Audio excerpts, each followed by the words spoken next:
అందరికీ నమస్తే. ఆండల్ బ్లాగ్కి స్వాగతం. నేను సత్యనారాయణ గన్నవరపు. రుక్మిణీ కళ్యాణం కథని ఇప్పుడు 6 భాగాలుగా చెప్పుకున్నాం. తర్వాత భాగాన్ని కొనసాగిద్దాం. ఎప్పట్లాగా అందరికీ ఒక విన్నపం, దయచేసి అందరూ కథని ఈ సమయాన్ని కూడా తగ్గించుకుంటూ వీలైనంత క్లుప్తంగా ముగించడానికి ప్రయత్నం చేస్తాను.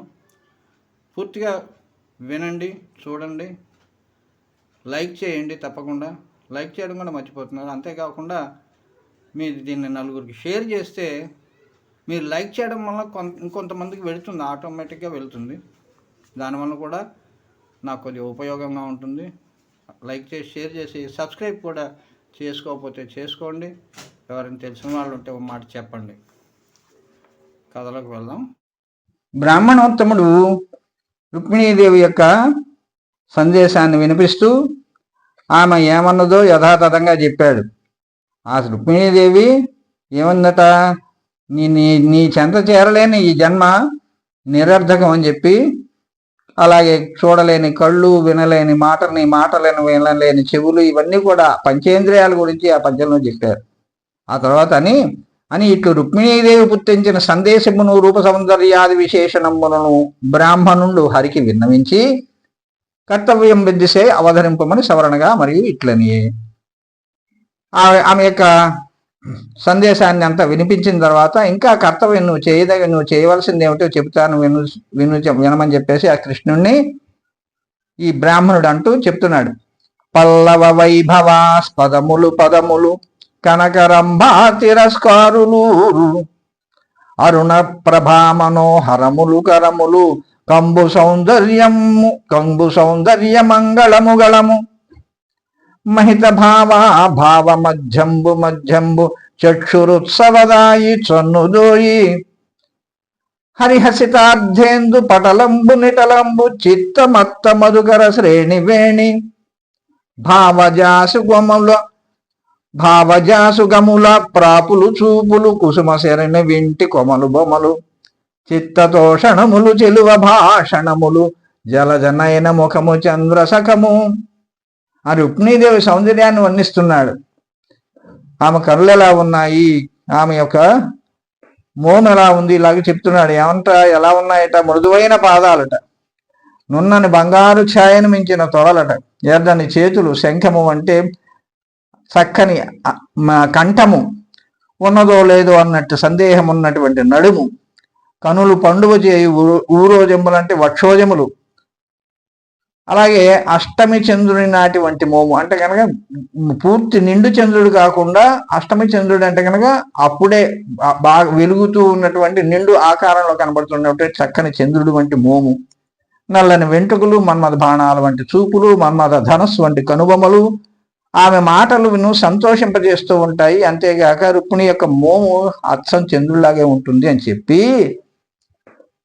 ఆయల నాగ నీకు తగు అంగనగుంతగు రేవు మా ఉపాధ్యాయులయాన పెండ్లియగు తప్పదు జాడ్యములేల నీవు నీ తోయము వారి గూడి కొని తోయరుహానన తెత్తుగాని విచేయుము శత్రులన్నురుము సేయుము శోభనెంబిలన్.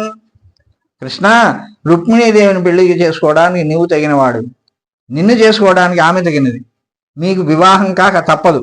కాబట్టి నువ్వు వెంటనే ఆలస్యం చేయకుండా వచ్చి ఆ శత్రువులను ఓడించి ఆమెను తీసుకురావాల్సింది అని చెప్పి అని ఇట్లు పలికిన బ్రాహ్మణుని వలన విదర్భరాజతనే గుర్తించిన సందేశంబును రూప సౌందర్యాది విశేషంబును విని అవధరించి నిజ కరంబున అతని కరంబు బట్టిన నా యాదవేంద్రుడు ఇట్లనియే. అలా చెప్పినటువంటి విశేషాలన్నీ విన్న తర్వాత ఈ శ్రీకృష్ణ పరమాత్మ ఆమె రూప సౌందర్యాది విశేషణాలన్నీ విని ఆ బ్రాహ్మణుని చేతులు పట్టుకుని ఆ యాదవేంద్రుడు ఆ శ్రీకృష్ణుడు ఇలా అంటున్నాడు. కన్నియ మీద నాదు తలపు గాఢము కూరుకురాదు రేయి నాకెన్నడు నా వివాహము సహింపక రుక్మి తలంచు కీడు నే మున్నెరుంగుదుం రుక్మి తలంచు కీడు నే మున్నె ఎరుంగుదుం పరుల మూక వధించి కుమారిదెత్తు విద్వన్ను తమ్రాను త్రచ్చి నవవహ్ని సికిన్వడి చెచుకైవడిన్. ఇక్కడ ఉపమాలంకారం చెప్పాడు. యజ్ఞం చేసేటప్పుడు ఆ అగ్నిని జ్వాల రేపడానికి ఏం చేస్తారు? త్రచ్చి చిలుకు జమ్మి చెట్టు కర్రను తీసుకొచ్చి వాళ్ళు ఆ రాపిడితోటి అగ్నిని ముట్టిస్తారు. ఆ విధంగానే నేను వెళ్ళి ఎలా అయితే గనక ఆ జమ్మి కొయ్యని చిలుకుతారన్నమాట, తాడేసి మధ్యలో చిలికి అగ్ని పుట్టిస్తారు. ఆ విధంగానే నేను ఆ శత్రువులందరినీ కూడా ఓడించి, రుక్మిణి వల్లే నాకు కూడా ఆమె మీద అనురాగం ఉంది కాబట్టి ఆ యాగం చేయవారు ఎలా అయితే జమ్మి చెట్టు యొక్క అగ్ని సృష్టించడానికి తిరుగుతారో ఆ విధంగా రుక్మిణి శత్రువుని గెలిచి తీసుకొస్తాను అని చెప్పాడు. చెప్పి వచ్చద విదర్భ భూమికి జొచ్చెద భీష్మకుని పురము సురిచిరలీలం తెచ్చెద బాలన్ వేల్మిడి వచ్చెదనడ్డంబురిపులు వచ్చిన పోరన్. యుద్ధంలో ఎంతమంది శత్రువులు వచ్చినా వాళ్ళందరినీ ఓడించి ఆ రుక్మిణిని తీసుకొస్తా. ఎలా తీసుకొస్తా? వచ్చేద విదర్భ భూమిగా విదర్భ దేశానికి వస్తాను. ఆ భీష్ముకుని యొక్క కుండికిన పురంలో చొరబడతాను. సురుచిరలేలని వేలుమిడి ఆమె ఆ బాలిక యొక్క చేయి పట్టుకుని తీసుకుని వస్తాను. ఎంతమంది శత్రువులు అడ్డ వచ్చినా వాళ్ళందరినీ కూడా ఓడించి తీసుకొస్తాను అని పలికి, రుక్మిణీదేవి పెండ్లి నక్షత్రం తెలిసి తన పంపున రథసారథి అయిన దారకుండు సైన్య సుగ్రీవ మేఘపుష్ప వలహకంబులను తురంగంబులను బూంచి రథమాయుతంబు చేసి తెచ్చిన అమోఘ మనోరథుడైన హరి తానును బ్రాహ్మణుండును రథారోహణంబు చేసి ఏకరాత్రంబున ఆ అర్తక దేశంబు గడచి విదర్భ దేశంబున జనియే. అందు కుండినపురేశ్వరుడైన భీష్మకుండు కొడుకునకు వశండై కూతును శిశుపాలను విచ్చునట్లు తలంచి శోభనోద్యోగంబులు చేయించినప్పుడు అక్కడ ఏం చేశాడు? ఈయన చెప్పినవన్నీ విన్నాక, అంతేకాకుండా రుక్మిణీదేవి వివాహం నక్షత్రం అంటే వివాహ ముహూర్తాన్ని తెలుసుకుని ఆ రాత్రికి రాత్రే ఆ శ్రీకృష్ణుని యొక్క గుర్రాలు పేర్లు అన్నమాట ఇక్కడ చెప్పాడు. సైన్య సుగ్రీవ మేఘపుష్ప వలహకంబు అని చెప్పి 4 గుర్రాలని పూంచినటువంటి రథాన్ని తీసుకుని ఆ బ్రాహ్మణుని కూడా రథంలో ఎక్కించుకుని భీష్మపురంలోకి చొరబడి రత్సలు క్రంతలు రాజమార్గంబులు విపణి దేశంబులు విశదములుగా చేసిరి చందన అక్కడ ఆయన ఏం చేశాడు? ఈ భీష్మకుడు రుక్మిణీదేవి తండ్రేమో అలంకారాలు చేసి నగరాన్నంతా కూడా శోభనోద్యోగములు చేయించారంటే కనుక శుభ ప్రయత్నాలన్నీ కూడా చేయిస్తున్నారు అక్కడ కళ్యాణానికి. అప్పుడు చొరబడి రత్సలు క్రంతలు రాజమార్గంబులు విపణి దేశంబులు విశదములుగా చేసిరి చందన సిక్తతోయంబులు గలయంగ తల్లిరి కలువడములు రమణీయ వివిధ తోరణములు గట్టిరి సకల గృహంబులు చక్కజేసి కర్పూర కుంకుమ గరుదూపములు వెట్టి రతివలు పురుషులు నన్నేడల వివిధ వస్త్రములను వివిధ